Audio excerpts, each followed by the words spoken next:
Hello there dear viewers, and welcome back to the Allotment Family Diary, a YouTube channel dedicated to documenting family life on 5 half plots in the United Kingdom.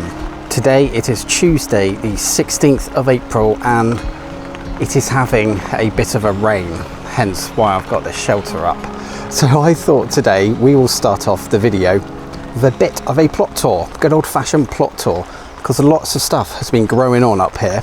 So leaving the safety of the shelter, let's just head out here. So first things first, this was our black magic kale, and as you guys know, we let it go to flower, let it go to seed. Basically these are amazing for bees. These have been covered in bees, obviously not today because it's a bit wet, and we've also tasted the flowers, and yeah, they very much like a Brussels sprout, if you're wondering what they taste like. And then down here we have the herb garden. Things are growing away nicely in there. The sage looks a bit sad though. I don't know. Anyway, we got the thyme there, and let's head over here and we will check out the wild garden. So I have been popping down wildflower seeds all over the place recently. The tricky thing with wildflower seeds, I mean, you don't know what is a weed and what is a wildflower until they've really grown a bit. So for now, we'll just wait, I think. We have a couple of plants coming up over there. The Bug Hotel still standing strong. And of course, the pond. No frog spawn. I haven't really gone delving around in there. I mean, there could be newts or something. I know Tilly has newts in her pond. But no frog spawn as yet. I mean, you can see. Look at this. This is our neighbour's pear tree, flowering away. Down here we have the plot ready for the leeks, which I will show you very shortly. And let's check out the onions. So we have 100 white and 100 red, as you guys probably know, and I believe all of them have popped up. But with the wet weather we've had over the past few days, yeah, weeds have appeared everywhere. And then over here we have the patch where our pumpkins are going to go. I'll show you those. You saw me planting them in the last episode, and I'll show you how they have progressed. It's quite interesting. And of course up here we have the garlic, which is doing really well. I believe our neighbour was quite jealous of the progress of them. So we have elephant garlic in the middle there, Solent white and topodrome at the end.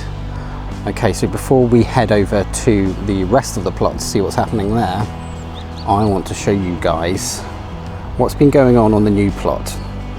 So here we are, the iconic pine tree, still standing strong, oh yes. And then over here, so we have our first positive ID on one of the trees in our plots. Can you guess what it is? By looking at the blossom and the leaves, can you guess? Well, this is 100% confirmed a pear tree. Yes, and we believe it could be a Commodore. I just want to take you around here, because originally when we looked at this tree, if you remember, we thought this might be perhaps some sort of plum or something, but it's not. It is basically like a sucker, so it's grown off the roots of the pear tree. We can tell it's part of the tree because the leaves are exactly the same as the pear tree. So the main part of the tree is actually blossomed, but this part hasn't. And talking to a very knowledgeable tree person up here, they have advised that we can literally just cut this sucker tree off, so we don't need it. So we'll just take that one down. It'll free up some more room for things over here. So we're thinking, you know, little bluebell patches, snowdrops perhaps. And as you can see, we've done a bit of clearing. We are getting there slowly, and the dead hedge has been finished all the way across the plot. So I'll just walk you back up here.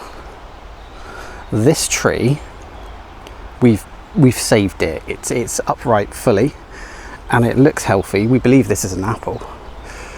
If you have a look at the blossom up there, if it'll focus. Yeah, so that pink blossom. So this one, we are pretty sure, 99% sure it's an apple tree. Again, more dead hedging down there. It's looking really nice. So chuffed with this dead hedging.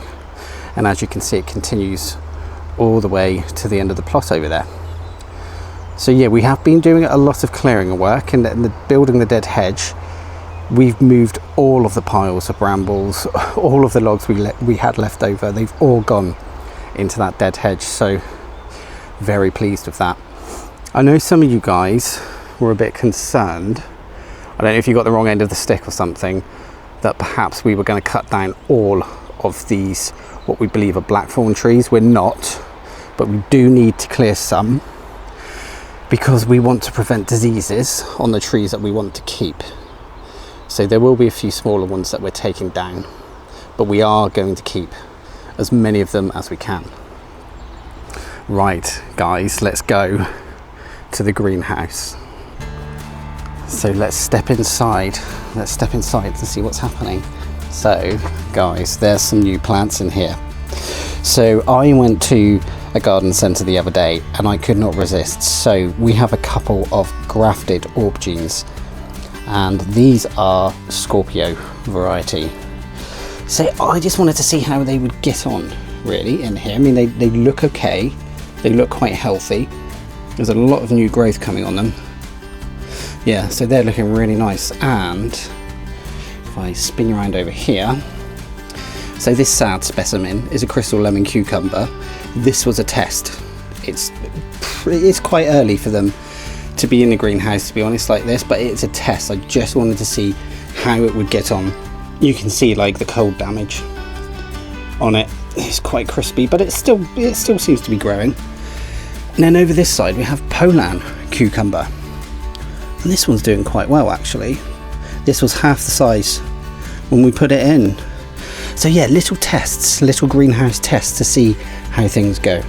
So panning across from the greenhouse, we have the rose garden. Look at those weeds. A tiny bit of rain and they all come up everywhere.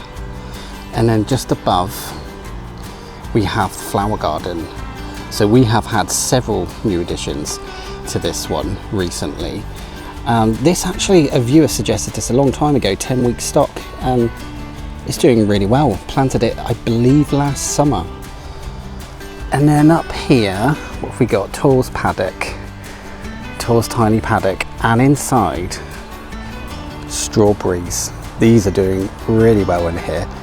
And look, mushrooms. So that's a sign that the soil is very, very good. Now over here, guys, look at this. Our cherries. So we only put these in last year, and there's blossom.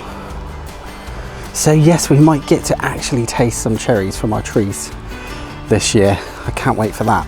And I want to show you this. So these are the fig trees that we got last year. So these are brown turkey, and as you can see, there's lots of tiny figs. There's lots of baby figs coming on them. So what we are going to do with these, I'll say now, is we are going to net this whole area because of birds and squirrels harvesting our fruit before we get a chance to try it. I did want to mention about the brown turkeys. People were saying or the figs in general, to cover them with burlap over the winter. We didn't do that because I read brown turkeys are extremely hardy. And there you go, I guess that's the proof that they've survived the winter. Then over here we've got the plot ready for our squash and sweet corn. And in here there's a few leftover shallots that we had, so I thought I'll just put them in, might as well. We have some violas here in Hannah's edible flower garden. This is just the beginning of the garden. And in here, this raised bed, courgettes. So again, we've had quite cold nights. We were having very hot days until the rain came, but very cold nights. So I thought I'll get these grow houses, just to protect them from the cold at night. And so far, I'd say it's been about 4 days and it seems to be doing its job. But now guys, I want to take you into my favourite place in the whole plot, the polytunnel. Last week we had a bit of an update in here. That was last week to you guys. Technically, the way I filmed this is 2 weeks later. So you're gonna get a big update on how things are going in here. So here we have the chilies. So we've got the Machu Picchu, which I potted on into much bigger pots. And at the back, there's 2 Bishop's Crown. Our brassicas, wow.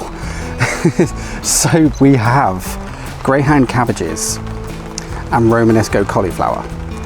And yeah, these guys are flourishing. I'm hoping next week, when the weather improves a bit, these will be planted out onto Tilly's plot. And when the risk of frost is gone, the Firestorm and White Lady Runner beans will also be going over to Tilly's. I mean, you can see here, look, so the cold nights, how it's affected the leaves slightly. They'll be fine, they'll still live, but yeah, you can see, you know, we've had really hot days, really cold nights, and it's not great for some plants, I'll say that. So we've got the mammoth pot leeks at the back and our Cape gooseberries. So I thinned those out recently, so now there is 1 per cell, and they have come on no end. And of course at the end there's a spare grafted aubergine plant. So what I will do now, I'm going to walk backwards and hopefully not fall over.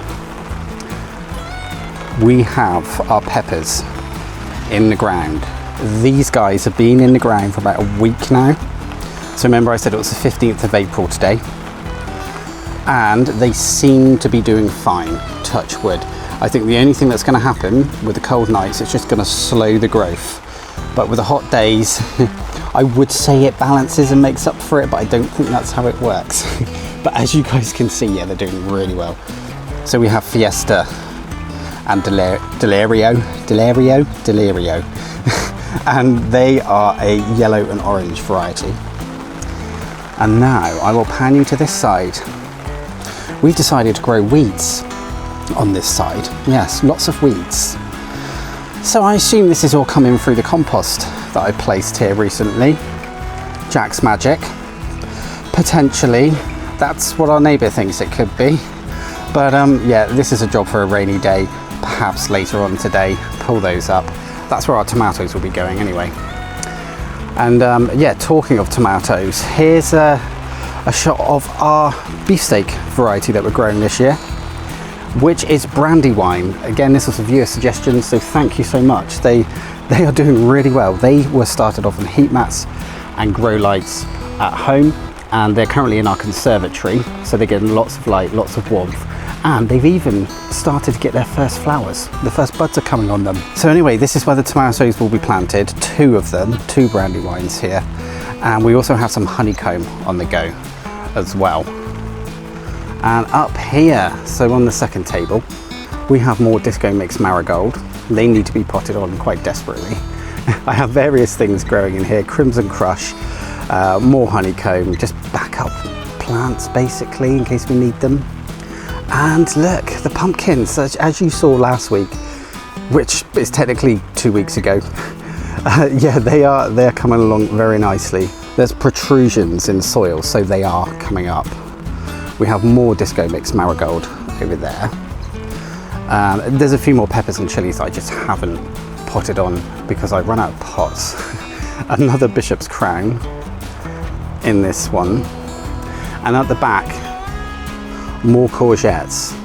And these will likely be going over to Tilly's plot as well when the weather warms up slightly.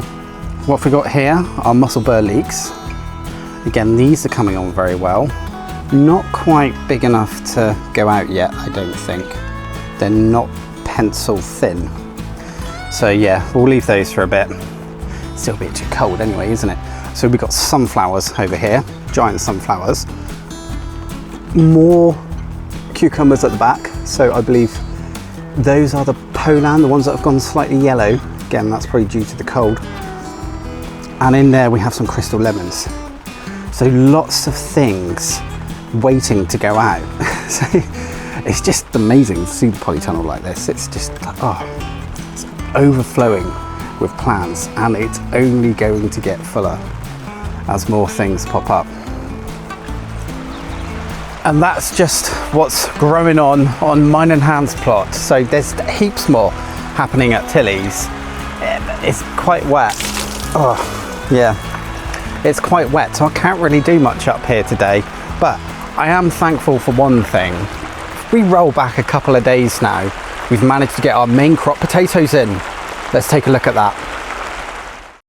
Today it is Saturday the 12th of April and I am at Tilly's plot, and Tilly's here as well. You might see her milling around in the background. So I wanted to talk to you about the mounds behind us. Potatoes. So yesterday I looked at the weather and I was a bit concerned because some of you guys know in the UK we've had lovely weather recently. It's been extremely hot and extremely sunny, but it's been quite cold at night. I looked at the forecast and the next couple of weeks, rain, lots of rain. So with this in mind, I was a bit concerned about the trenches that I have dug for the potatoes a couple of weeks ago, because when it rains we're going to have mini mudslides and that ground is going to be more difficult to work. It's lovely and dry at the moment and it's easy to dig. So I thought, let's get the spuds in. So as you guys are probably aware, for our main crop this year we are growing a variety called Java. They're a red skin potato and apparently they can get quite big. And someone told me up here, don't know if it's true or not, let me know in the comments, even when the plant's gone they can still keep growing in the ground. I don't know. Is that true? Let me know. So our potatoes have been chitting away in our shed for a little while now. The chits are okay, they're fairly small, but you know the thing with seed potatoes, you don't even need to chit them. You can just put them in the ground as they are if you want to. So what I'm going to do is limit the chits to roughly about 2 or 3 per seed potato, and that way we're going to have a bigger harvest, larger potatoes, which is what we want because everyone in our house is just like fanatical about jacket potatoes. Or how about your household? Do you love jacket potatoes? Because we just get through them like people drink water. So as I mentioned, the trenches were dug a couple of weeks ago, and we reckon we can get 4 rows in. Yeah, 60 seed potatoes in total. So that's going to be about roughly 15 per row. I have stocked up on rotted horse manure compost and also chicken manure pellets, and both of these things I have bought from our trading shed at our site because we're supporting our local community and a local business. So I will say, as I recorded this last night, I was in danger of losing the light, so it was all systems go. It was a mad rush to get these 60 seed potatoes into the ground. So anyway, I started off with the horse manure compost and I used 1 entire bag. I believe they're about 50 litres per row. So I just emptied out the bag into the trench, and then afterwards, using the chicken pellets, I just scattered them over the top. So it's really important with potatoes that they have a rich compost to thrive on and grow bigger in the ground. So this is why I've gone for those 2 things. Once the rotted horse manure compost was placed in the trench along with the chicken pellets, I also gave the trench a bit of a water, because with the chicken pellets they do need to break down. If you see them as they are, they're obviously hard, chunky pellets, and if you add water to them, this will break the pellet down and it will absorb more easily into the soil and also allow the seed potato to grow a little bit quicker. So with our seed potatoes we are spacing them roughly 18 inches apart, which is the recommended distance for Java potatoes. So something that makes my life easier, I've noticed from previous years of planting potatoes, is to measure a stick. So basically I got a stick, measured 18 inches, cut it to length, and I will use this as my measuring tool to space the potatoes. So I want to aim for roughly about 8 inches deep for the seed potatoes, and I began by popping them in the ground straight into that rotted horse manure compost and chicken pellet mix, and carried on spacing them using the stick, which is a great way. It saves time to roll out the tape measure every time you pop down a potato. So this did take some time and I was slowly losing the light, but I badgered on. I did badger on until it got dark basically, but it was worth doing. So once the seed potatoes had been put into place, I then began to fill the trenches with the soil that I had already dug over. I've made sure to leave enough soil so we can backfill them again once the shoots come through, and they're roughly about 8 inches tall.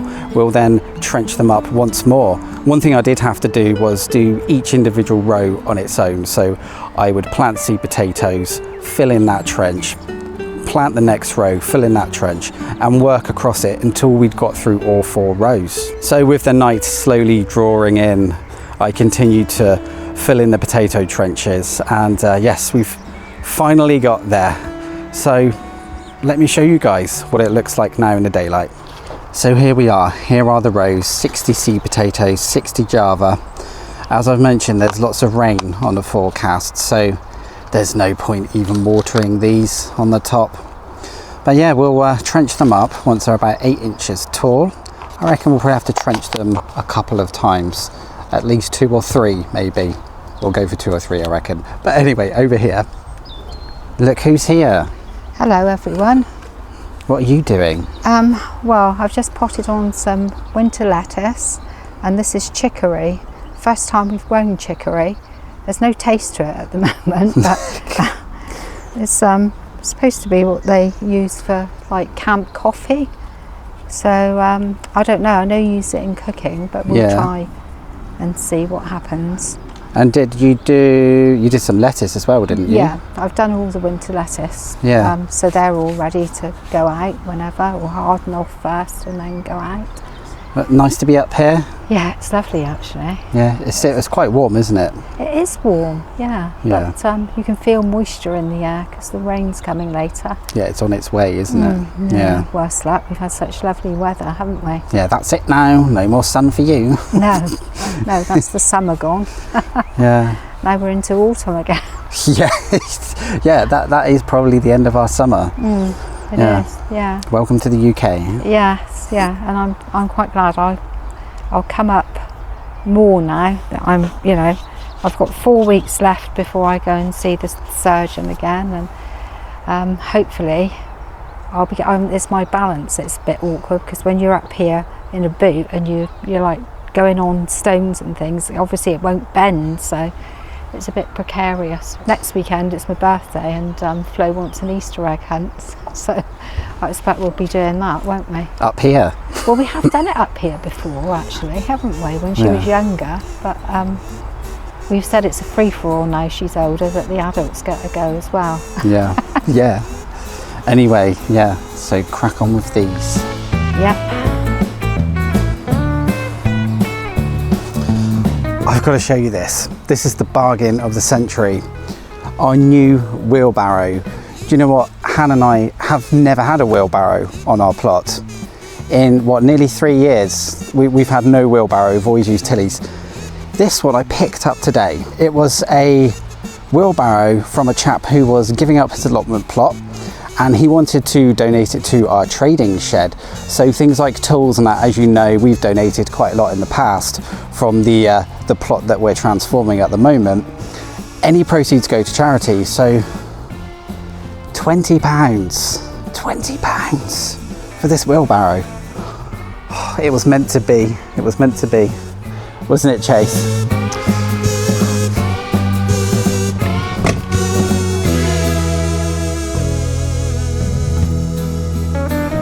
Oh, it is so wet, It's really mean. Like, we got teased with that blazing hot sunshine and lovely days, false spring as they call it, and now we're back to this.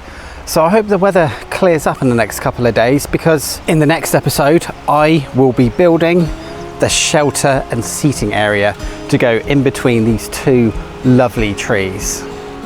So stay tuned for that one, guys. I've not built anything major in a long time, so I am really looking forward to cracking out the timber again. Anyway, guys, as always, if you like this video, please drop it a like. Please consider subscribing. Thank you so much for watching. We appreciate your support more than you know, and especially the channel members. There's like nearly 40 of you now, so thank you so much. We really do appreciate it.